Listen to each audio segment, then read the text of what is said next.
All right, so on my way to the last job I was doing this afternoon, there was a little baby, like 3, 4 foot alligator crossing the road. Um, and I'm in my work van, looks a lot like the pedophile van that you would see on the news. I ain't even gonna lie to y'all about that. So I'm going and I slow down. This alligator does not stop. It's still going, right? Like it Mm-hmm. just crossing the road between these two warehouses. So I swerve around it and keep going. Um, And, mentally, I'm like, yeah, Florida's going to keep going their way to 5-7, and Georgia's going to swerve around them on their way to the playoff. Yeah. Just, Florida just hanging out in oncoming traffic is the most Billy Napier thing I've ever seen. and, Florida Hate Week starts, it can't start early enough. Yeah, yeah. Um, but also, I just had a pretty good round of glow disc golf in the woods with my friends. Listen to some throwback Lil Wayne on the way home. So the F's are fired up. I'm ready to fucking go tonight. Hmm.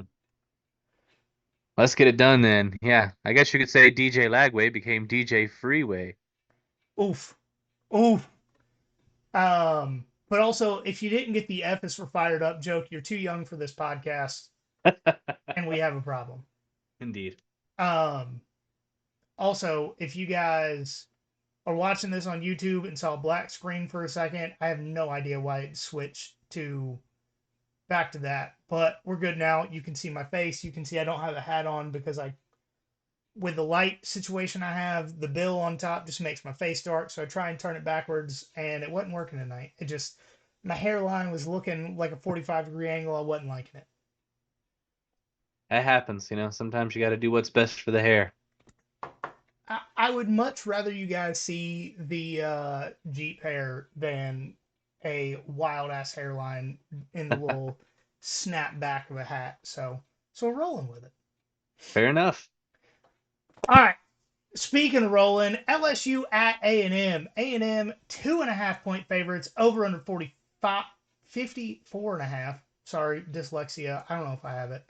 Um, which one of these teams is going to roll? That's the question we're going into here. We brought this game up a couple of times recently because it is 1v1 in the SEC standings. Hmm. LSU would be 1 point favorites at a neutral site, with it being a 2.5 point spread. LSU is coming in this game with a 29th ranked scoring offense, 35th ranked scoring defense. A&M has the 46th ranked scoring offense and 19th ranked scoring defense. I'm calling this game a light heavyweight matchup, and I say that because while both of these teams are one-loss teams and undefeated in conference play, neither of their losses have been good. Yeah.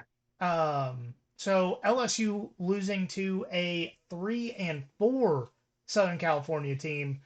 And to be fair to LSU, we know that game was on a Sunday. Brian Kelly respects Notre Dame too much to have his players work on Sundays. We get They've it. been taking L's on Sundays since he got there, so. We get it. Brian Kelly, no work on Sundays.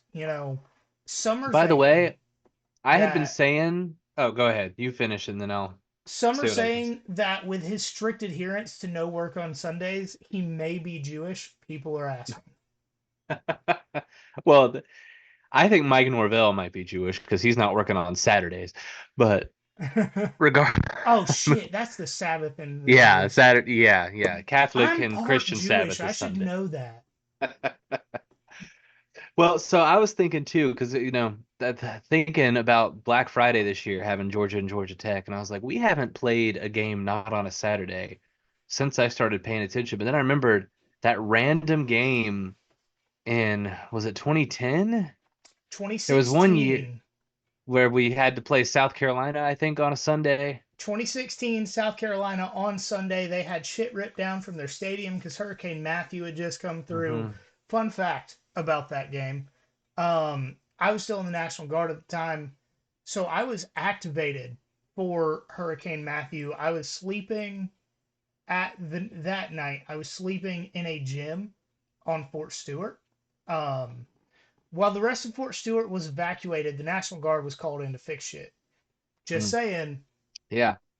But I did. My phone died approximately 30 seconds after the clock hit zero because there was no electricity Oh man. in coastal Georgia, but it was worth it. You know, what Yeah, do I saw need to what you needed to talk see. to my fiance at the time for? You know? Right, right. Yeah. But yeah, I was doing some research for next week's preview and thought, that's an interesting tidbit I forgot. But back to the game at hand, I guess. Talking about these teams' losses so far. And then A&M losing to Notre Dame at home, the same Notre Dame team that is 109th in passing offense and averaging 1.14 passing touchdowns per game, which means they have gone multiple games without passing touchdowns because they Hmm. had two against A&M and two against, I don't know, somebody they blew out. Notre Dame's schedule is probably like 112th in strength of schedule this year. It's terrible. That doesn't stop them from losing to terrible MAC teams, though. Yep. We all thought NIU was going to be great for a second, and then No, they Notre macked. Dame is just bad. Yeah, they just macked. Hmm. And not Big Mac either. They're Little Mac. Um, so since those games, though, both teams have changed dramatically. My issue with having full trust in either of these teams is they both have significant flaws. Hmm. Um, so LSU is 103rd in passing yards allowed. Their secondary outside of Alexander, cannot There we remember his go. first name. Um, Is that the Cedric Alexander kid? I just know there's a Cedric Alexander somewhere, no, it's and either that's the same Zai name as or a wrestler. Zion. Okay. Outside of I remember hearing Alexander, Zy Alexander. Okay. yeah, Zai Alexander. Outside of him, they don't really have anybody. Major Burns has lived up to his name so far this season and They were every hoping for season minor he's really burns, but played. And then on the other side of the field, A&M is 107th in passing offense. To be fair to A&M, a lot of that is from the time that they were without Connor Wegman. hmm. Um, but even with him in the game, they have not really gotten a ton of passing touchdowns. They've done better with the yards, but not a lot of touchdowns. Um, but on the flip side of this, uh, pause. All right. Oh boy. On the flip side of this of the passing game, both of these teams get after the quarterback well. LSU is 8th in the country in sacks with 24 on the season, and A&M is 35th with 17 on the year. To me, this game is a lower scoring game. Both of the teams in the 20s, and I really think home field advantage takes over as LSU keeps moving backwards and adds to their current 104th ranking in penalties per game as A&M wins this with a late field goal. Bringing in the penalty stats. That's fair. They have been pretty undisciplined. Um, I'm going to start looking at a lot of these games as we do these previews with kind of a Georgia centric look. It's about time to start looking at the SEC championship. So a lot of the games that I'm looking at them with the mindset of what outcome gives Georgia the best chance to make that game. And that's kind of how I'm deciding who I'm rooting for in a lot of these games. Spoiler alert, it's going to get real gross this week. And I don't know if I'm actually going to root for it, but I will at least just acknowledge what would be better for Georgia. So with the tiebreakers the way they are right now, if LSU wins this game and both teams win out, LSU gets in and Georgia gets the second spot over A&M, but that goes to the fourth tiebreaker, assuming A&M wins out. That's thanks to A&M's Wow. slightly easier SEC schedule. Wow. Yeah, I know. I had to look at a lot of these. If A&M wins, though, and both teams win out, you're talking about A&M and LSU rematch in the SEC championship game. Now, granted, both of these teams have one or two more losable games left on their schedule after this one, so I doubt either of them does win out. But that is just how I'm looking at these right now. As for this game, just breaking down the game, these are really, really similar teams in terms of momentum. Both kind of had a rough start to the season, but they're both figuring it out right now. It's a really hard game to call. If Jimbo Fisher were still coaching at A&M, I would probably point out the fact that Texas A&M has beaten LSU the last 3 times they've played in College Station. Jimbo Fisher didn't win a ton of big games at Texas A&M, but when he did, it was at home. But Jimbo Fisher ain't there anymore, which is probably for their benefit in the long run. But as of right now, looking at Mike Elko's record in big games at Duke, I just don't trust him as much as I trust Brian Kelly, which it sounds insane to trust Brian Kelly to win big games, but he's done it more so far than Mike Elko has It's in not his on a career. Sunday, you know? Yeah, it's not a Sunday, not a preseason neutral site game. And Bustin' Us is actually very good. Not amazing, but very good. He's certainly better than any other quarterback A&M has seen all season so far. And so I just give it to LSU.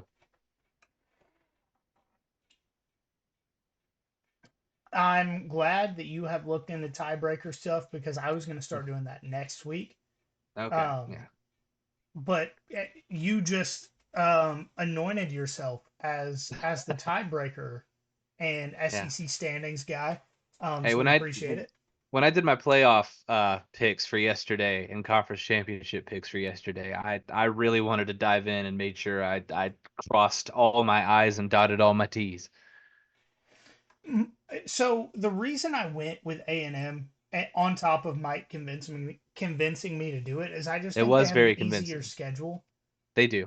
and as of right now, I'm not convinced that this LSU team is beating this Alabama team, which would Yeah, give them yeah. 2 losses, See, I am of the mindset that I don't necessarily trust this Alabama team to beat anyone right now, which is not fair. named Georgia. But I don't know how much I can trust LSU either. I also had Texas A&M beating Texas and not making the conference championship game or the playoff, just because I think they're going to lose a couple they shouldn't here on the back end. But yeah, either way, I mean that's possible for both of these teams. So wild that they're starting undefeated in conference play, and the fact that very few people are actually expecting them to make anything of that kind of speaks volumes about the state of those programs. If you just saw my real shitty face on YouTube, um, I just pulled up the Georgia Southern and Old Dominion game.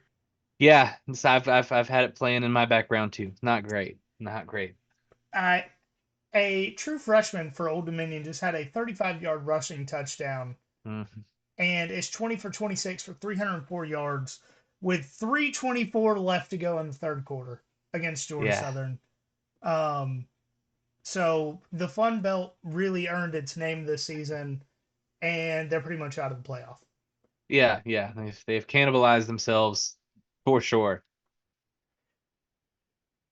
All right, we're going to Texas at Vanderbilt, and if you listen America's to SEC team, Vanderbilt. fair, fair, easily my second as of Hmm. today. Yep. But if you've paid attention to the show for a few years, you've known that we've never even had a Vanderbilt person on the show. Part of that is we had a hard time finding someone. But the other part of that is Vandy has just been like a small little pothole in the road up Hmm. until this season. They're very much not this year. Hmm. Texas is still 18.5 point favorites going into Nashville, over under 52.5. But to me, Vandy has already won the football season, beating Yep. Bama, Diego Pavia dropping an F bomb live on ESPN, taking the goalpost 3 miles down Broadway to the river, and most recently, putting up a baseball style foul line net on the Texas side of the field to prevent trash from being thrown on the field. Huge W, and they're talking about doing it for Tennessee as well, which is a smart move. But I mean, that's enough for a coffee book table or a coffee table book rather.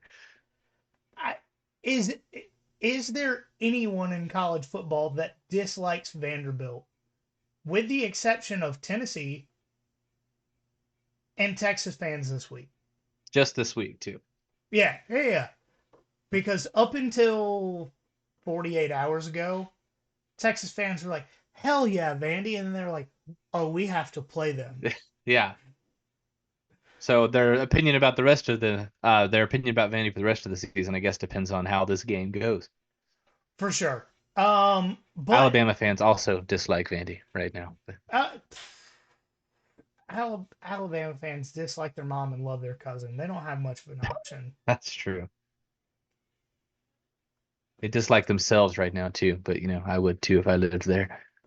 Very, very fair. For me to get a good read on this game, I'm going back to Vandy versus Alabama because while Bama is not great this year, that is the closest team you can compare this Texas team to that Vanderbilt has played. Hmm. In that game, Vandy had 2 sacks, 4 tackles for loss, and forced 2 turnovers. I think if Vandy is going to win this game, they need to go about it the same way. They've got to be aggressive on defense, and I'm not saying blitz every now and then. Like you've got to all out do it the entire time. Hey, hey, worked for Georgia. It did. But like for Vandy, like Texas may burn you a few times with a deep ball or an intermediate pass, Hmm. but without getting significant pressure on the quarterback, Texas is going to eat you alive. And we have Yeah, seen that without getting pressure on the quarterback, or with getting pressure on the quarterback, I should say, their ball security is not great. yeah. Neither is Quinn Ewers' composure. Uh, a lot of people are saying he doesn't have the composition that of, like Bach or Beethoven, and I would agree. Yeah, Um, but on the Texas side of it, you've got to learn from last week and adapt to it, especially with Vanderbilt coming in with the best dual threat quarterback in the SEC this season. I'm going to take a second because I know what I just said. I understand what I just said. let it soak in, y'all. He's not wrong. I am going to reiterate what I said. Diego Pavia is the best dual threat quarterback in the SEC this year. I know Jalen Alabama Milroe is fans, still starting at Alabama. And to be fair, for now. correct. To be fair, I do not give a shit. Hmm. Nobody's They, talking about benching Diego Pavia right now. Nobody. not a damn soul. So I just watched Georgia Southern take a deep ball to the house and then miss the extra point. It's on my phone down below and I didn't see it. And that He just shanked it. I thought they might have blocked it. He just he Noah barely Ruggles got it did from over the about three line. feet out. Man. All right. Anyway, sorry that distracted me because that just made me angry. Yeah, that hurts. That's causing a little Hmm. bit of pain. Yeah. Um, but I do think Vandy has a great shot in this game because if Texas plays Diego Pavia like they played Carson Beck, they're going to lose. Yeah. 100% they're going to lose this game. But I do think Texas manages to win this game in a close one that has a lot of scoring. I hope I'm wrong about who wins this game, Yeah. but I do think Texas finds a way to win. Yeah, by the way, Vanderbilt is actually where Cedric Alexander plays. He's their running back. So he shares the name with a mediocre cruiserweight wrestler. So the more you know. I don't know why I associated it with whoever I associated it with a few minutes ago. Um, so in terms of the SEC race, again, to bring this back up, we are currently tied with both of these teams right now. Obviously, we have the head-to-head against Texas. That'll push us past them. We don't have one of those against Vanderbilt, but the next tiebreaker, if there's no head-to-head, is record against common opponents. Doesn't take a genius to figure out that right now Vanderbilt's got a leg up on us, and that thanks to their win over Alabama, who beat us, Georgia. I mean, so as Georgia fans, we don't necessarily need Texas to win this game, but it would help. Because the other common opponents we have with Vanderbilt, I don't trust Auburn to beat them, Nope. and Vanderbilt gets Tennessee at home this year, so you never know.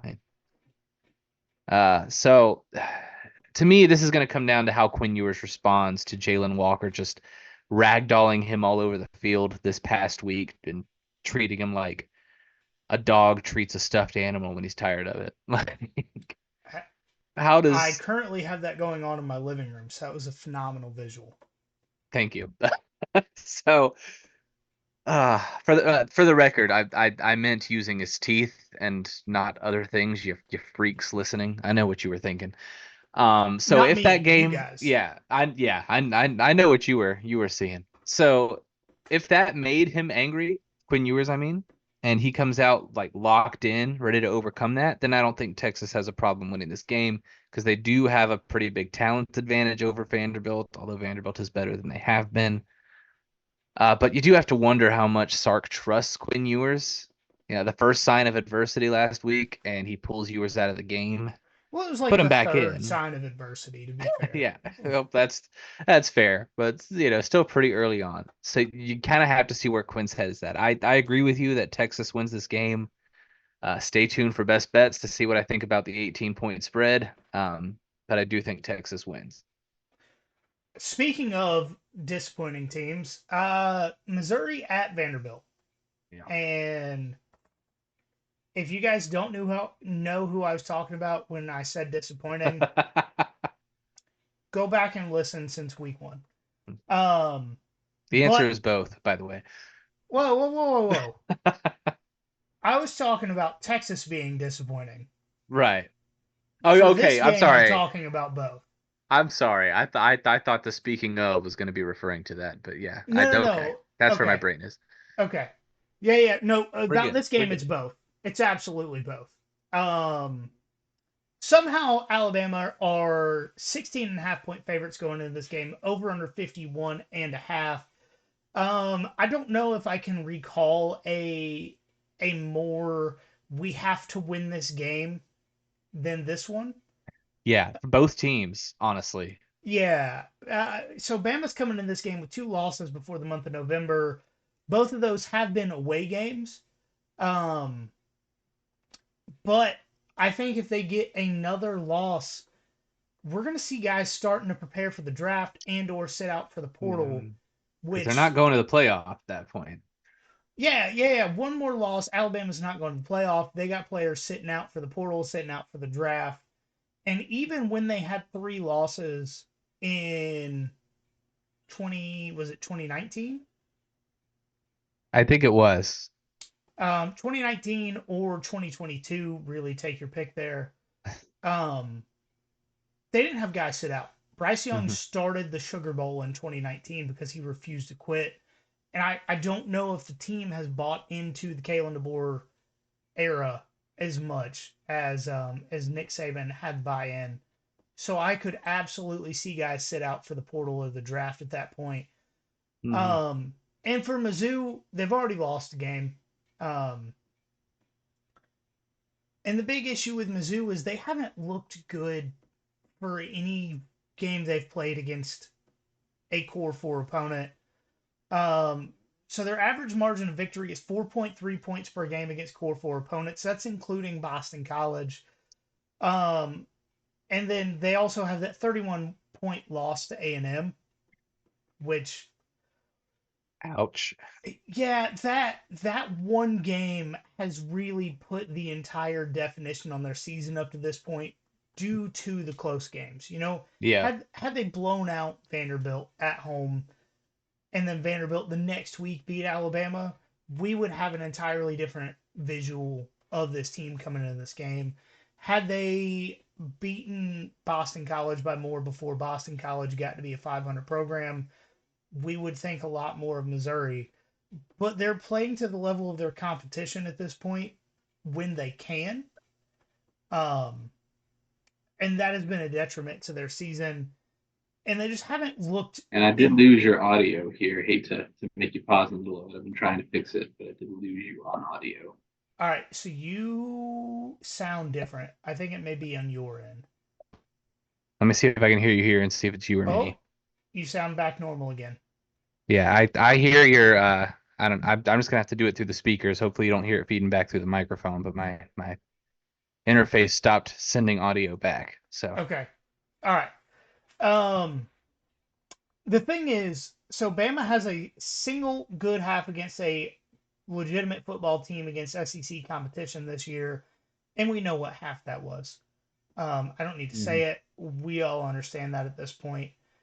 And I don't truly know which team is going to win this game, but based on the way this season has gone at home for Alabama, I think they're going to win this game just because it's at home. I mean, we know how the Georgia game went. We know how the South Carolina game went. They find a way to win at Bryant Denny. If this game was at Mizzou, I think we would be having a different conversation. Right.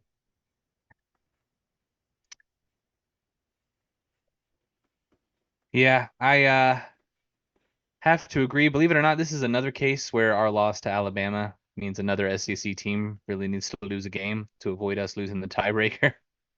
Not that I trust Missouri to win out anyway, but we are tied with them with one SEC loss, and our only other common opponents besides Alabama are Auburn, who they beat, and Mississippi State. They do play that game in Starkville, so we'll see. Let's go Cowbells. Yeah, but Alabama, they you mentioned it. They have been so cold since one particular half of football, Yeah. I and mean, if Alabama played like they have since that singular half of football all season, they would be lucky to be at 500.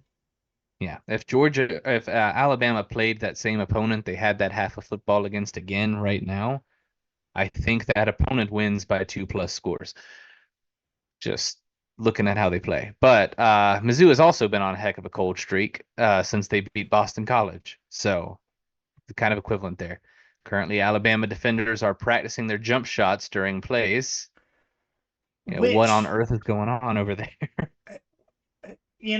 just to give you the state of the Alabama program, if you're not that tuned in. So Nick Sheridan, who's the offense coordinator for Alabama, I know Kalen DeBoer gets all of the offensive praise. Nick Sheridan is the guy that calls plays. Um, when asked about that in a press conference over the last week, he said there is nothing we do on the field that we do not practice. Meaning either A, he lied, which I would lean towards, um, or B, they're practicing with the Shooting jump shots. mentality that they are just going to dominate every opponent, which means they're not going to. Yeah, you're never going to get that way. Anytime Kirby Smart, you could be playing, who did we play earlier this year? Tennessee Tech. And Kirby Smart was like, yeah, it's a great program. We have a lot of respect for their program. And he listed specific players from that team that they were nervous about and planning for it. Like, you just don't see that mentality out of Georgia. You didn't see that mentality at Alabama last season. And, I don't want to add to the Kalen DeBoer is going to destroy the program because he's not doing everything exactly the way Nick Saban did at Fire. But that kind of stuff shouldn't be happening at any program, regardless of your style of the coach. Right. So, Like there's a reason that we think what we do of the Ohio State program, and it primarily comes down to culture and discipline, right? yeah, Especially on the field. And that is currently what we are seeing in Tuscaloosa, which as an Alabama hater, it's great. yeah, But if injected in I my veins. if I was an Alabama fan, like there's a reason that the style of play they have had, specifically through the USF game, the second half of the Georgia game, the Vanderbilt game, there is a reason that they lost their shit about Kalen DeBoer wearing a t-shirt instead of a polo. Hmm. And it's because they believe that Kalen DeBoer does not have the discipline to dress professionally, right? Yep. And this is as a guy who used to essentially be, if you want to break the military down into college football terms, I was a diehard fan when my commander was a head coach. And when he did dumb shit that pissed us off, that's how we felt, right? So it was like, oh, so you're sitting there riding in a truck or not carrying your rucksack when we are, that means you're not putting in the effort to do it. And Right. that's kind of where the Alabama fans are coming from. And that's probably over explaining it, and two people listening are going to understand what I'm saying. But like I understand it is what I'm trying to say. Like if I was an Right. Alabama fan, I would be just as pissed off. Yeah, yeah, for sure. I do still think Alabama wins this game, but I do think it's just as close as the rest of their conference games have been so far. Um, Based on the way that their fans have been coming out of the woodwork, though, to talk trash on every single thing that I post this week, I imagine that when the season is over and they have the epitaph for their season about not making the playoff, it'll say, at least they beat Georgia while they're watching the playoff from home. Because that's all they seem to care about right now, at least when it comes to talking to other college football fans.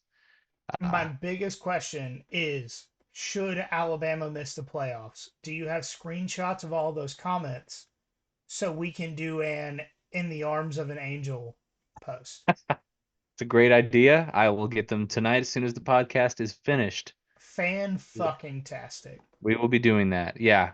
Because all I did, I made a post about how Georgia runs the SEC right now, and they were like, "But what about Alabama?" After losing 2 games in conference. So yeah, sit down, losers. But You mean Tuscaloosa, Tennessee? Shut the fuck up. yeah, yeah. But yeah, I'll probably beat Mizzou though. Yeah, no, I agree.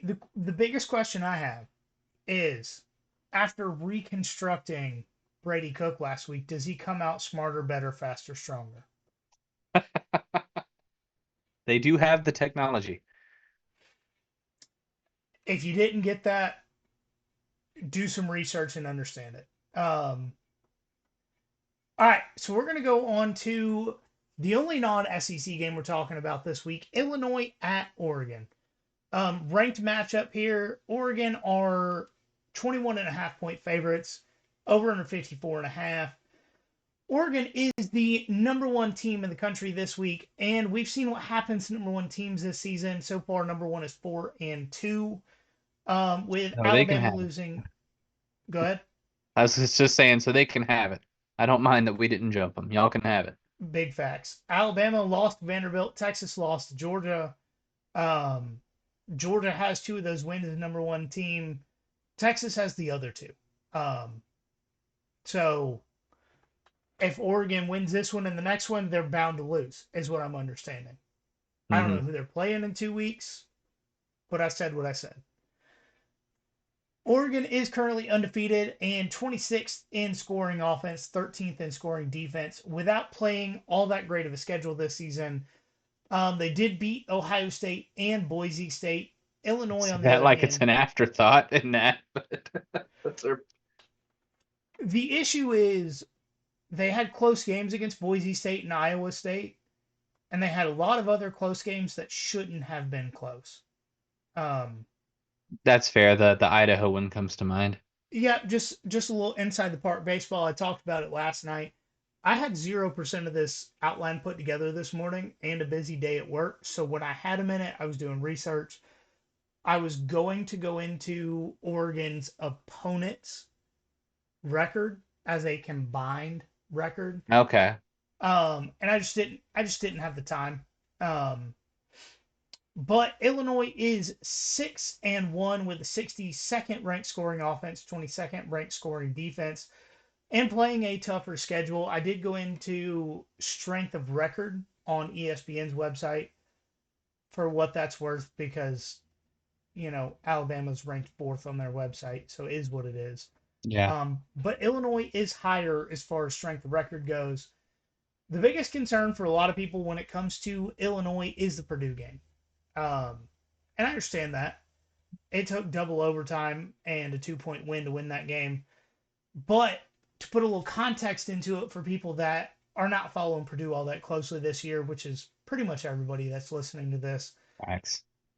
Purdue had fired their offensive coordinator the Saturday before and pretty much installed wrinkles into almost an entirely new offense going into that game. So Illinois had no film to base it off of. They had no prior knowledge of what they were going to run. it was essentially like hiring an offensive coordinator that had never called a play at the collegiate level before going into week one. Um, and even with Purdue scoring 48 points up to that point, Illinois or up in that game, Purdue still won that game. You mean Um, Illinois? Go ahead. You mean Illinois still won that game? Yep, I'm not sure what I said.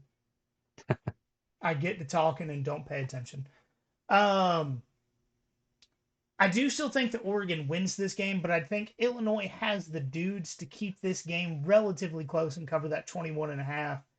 Luke Altmaier, since he left LSU under Burt up in Illinois, Champaign, I believe it is, has turned into a hell of a quarterback. And I just have a lot of faith in Illinois keeping this closer than, you know, almost 4 possessions. Illinois is fraudulent and their schedule's fraudulent. I'm just going to Oof, come out and say it. I oof. do have to disagree that their schedule has been tougher than Oregon. They have technically played more teams that were in the top 25 at the time than Oregon. Those teams were Kansas, who currently has 5 losses, Nebraska, who just had their pants pulled down by Indiana in front of God and everybody. Okay. By saying Nebraska got their pants pulled down by Indiana, you're disrespecting Indiana. Yeah, no, Are it was are, worse than that. I couldn't come up with anything worse that I could say are on this you podcast. disrespecting the Hoosiers? Yeah, no, not disrespecting the Hoosiers. I'm just pointing out I'm Okay. disrespecting Nebraska more Okay. than I anything. I just needed to clarify. Yeah, no, the Hoosiers are good. I believe the Hoosiers are the real deal. But when you lose to a team 56-7, I don't care how good you are, you're not a top 25 team. It's fair. So, anyway, also on that list is Penn State in fairness, but they lost by multiple scores to them. And then Michigan, who is already out of the playoff race at this point. So, again, Oregon's But only played one. What? Go ahead. what I will continue to defend Michigan on, and it makes me gag a little bit in my mouth, is Michigan still has a great defense. Regardless of their offense being completely inept at passing the ball, regardless of their offense being stuck in the time of when Michigan claimed national championships beating hardware stores, they still have a phenomenal defense. Okay. All right. I'm just pointing out though, like the toughness of the schedule might be a little overstated here for Illinois. The team that they beat that put Illinois into the top 25 was Kansas, and we see where that goes now. Whoa, whoa, whoa, whoa. They're a Which one okay, loss team 8 weeks into the season. okay, yeah, sure, but they ain't played nobody, Paul. That's all I'm trying to say. Now, I mean, Ohio State, Boise State. In my opinion, those two teams are better than any team on Illinois' schedule that they've beaten so far. I get Penn State is debatable. We haven't seen them play Ohio State yet. But But is is beating Nebraska 56-7 not better than having an overtime game against Boise? Illinois did not beat Nebraska 56-7. That was Indiana. Shit. I did not do enough Illinois beat research to argue Nebraska. with you I here. think I think I think Illinois' game with Nebraska was in overtime. Let me check that. But Yep, I'm pulling it up. Keep going. okay. So anyway, while he does that, yeah. So as I was saying, I think Ohio State and Boise State are both better than anyone Illinois has beaten on their schedule so far. Not to mention that they've played some dominant games against teams that they should have. I understand they've also played a couple of games closer than they should have. That happens. But Illinois has not beaten a core four team by more than a touchdown, except Michigan this past weekend, which I will admit is moderately impressive. But Michigan is also physically incapable of scoring points. So, as much as I appreciate you talking Illinois up, I'm not saying they have no chance, but I feel pretty good about the Ducks covering in this one. Yep, no, I think I was looking at the wrong I Midwest team. Just gonna be entirely honest. I was doing this Very easy to research get while those working. confused. Um, Switching my pick to agree with you. Oregon, uh, Oregon runs through this team like they're the prom queen. Um, it just not good. Yeah. You know, I do my best to be honest with you guys. Um, and I looked at Indiana when I was doing research for Illinois. That's my bad. Um, It happens. I mean, Once you guys share the show enough to where I don't have to work 40 hours a week, I will be able to ensure that I do the best research every week. all right. I But I until get then, it. deal I with just it. researched that game 45 minutes ago, or 45 minutes before we went on, so I get it. All right. So now that I have already fucked up tonight, let's get into best bets. Um, let's hope I do not enter best fade territory like you have. I was gonna say that's what I'm naming my portion of this, so go on. I hope we did not pick any of the same games. I made sure of that. Don't worry. I Okay. was gonna change one of mine if we didn't. If we did. All right. So the first one I have Virginia minus 10 versus UNC. It's at Virginia. And I'll be honest, my biggest thing in this game, UNC just does not have a good defense. I think they're really cursed. So they have players, they have good coordinators. Um, they're just still atrocious. Yeah. And it really, when you put the players and the coaches together, how bad they are does not make sense. Yeah. That's kind of been the story of North Carolina. I, which is tough. But Virginia's offense kept up with Clemson, so I've got them to cover this 10 at home versus UNC. Don't hate it. I don't hate it. Next game I have Arkansas, the Razorbacks, covering 6.5 versus Mississippi State at home. Mississippi State can't stop the pass. They allowed almost 500 yards passing against Georgia a few weeks ago. And Arkansas has some dudes on the outside. I honestly think I have more confidence in Arkansas's wide receiver Austin Armstrong and their tight end Luke has than I do some of the Georgia wide receivers and tight ends. And between that and Jackson at running back, for whatever reason, his first name just completely just left my brain. Um, I don't think the Hogs need Taylon Green to be all that mobile with Mississippi State being 131st in sacks in the country. I think Arkansas wins this one fairly easily. Yeah, I think so too, but I will say with Michael Van Buren figuring things out lately, former president Michael Van Buren, um, if you it's Martin Van Buren, by the way, if anyone's listening who doesn't understand, Martin Van Buren, eighth president of the United States. Um, anyway, though, if you could find a Mississippi State team total, maybe slap on the over on that one. I think both teams are going to score, but I do have to agree that Arkansas wins it pretty easy. Yeah, and my thing about this is if Arkansas's defense had just the film of Tennessee playing against air and figured out how to stop their offense, I have a lot of confidence in their defensive coordinator figuring out how to stop Mississippi State. Georgia Southern just missed another extra point the exact same way. Why are you trying to make me sad? I'd say, don't blame me. Don't blame me. All right, we got Kansas State covering 10 points versus Kansas, and Kansas has fallen off pretty bad. The Lance Leipold hype train forgot to leave the station early in the season. Kansas State is a good team this year, and with a rivalry game at home, I'm taking the Wildcats to keep their heads in the game on this one. I put me a second on that. I believe you have them making the playoff, don't you? I do.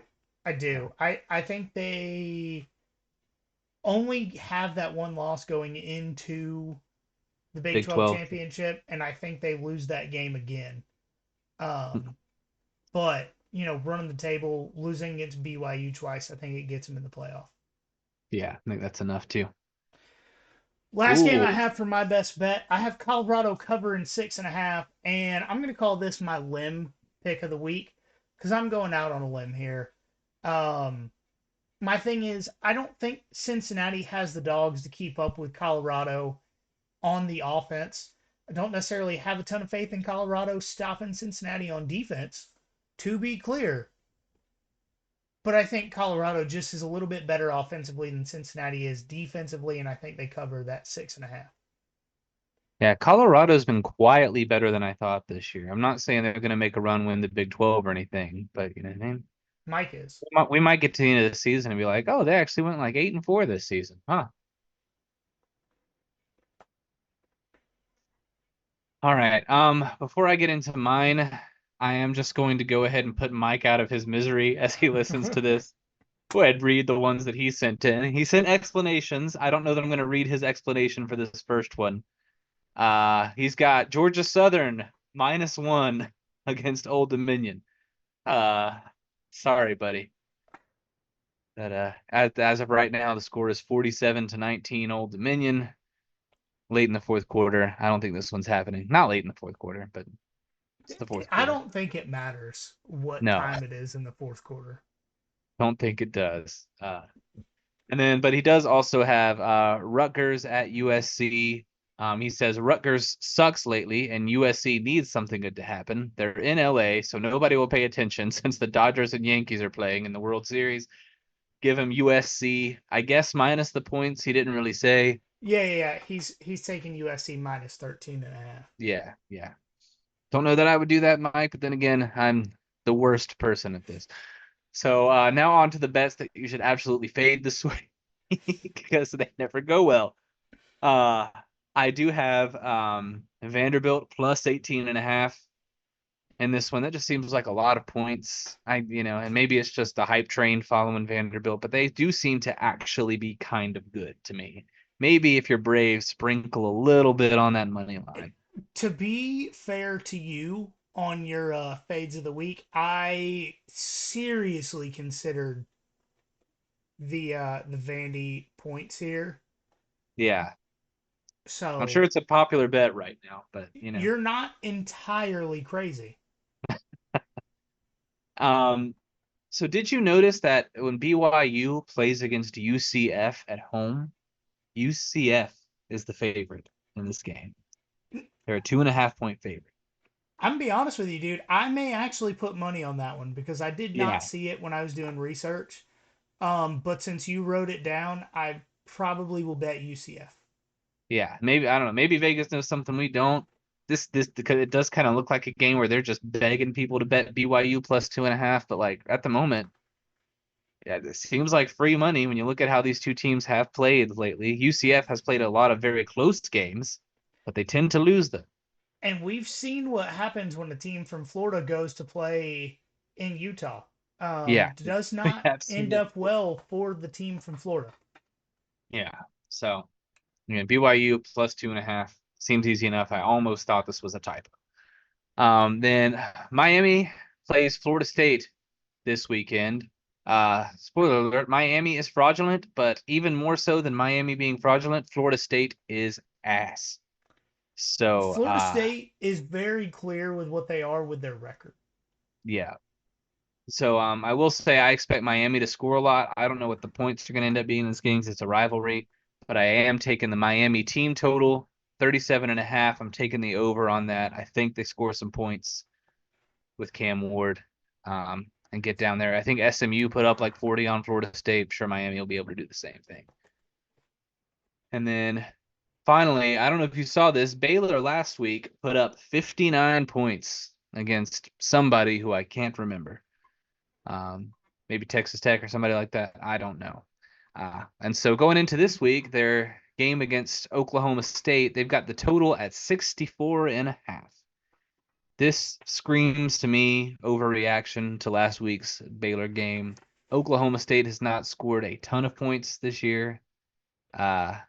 Baylor, for the most part, hasn't really either. So 64.5 seems kind of high. Give me the under on that. All right, guys. So Now, knowing those me, this is going to be are an 8 overtime game with 70-72.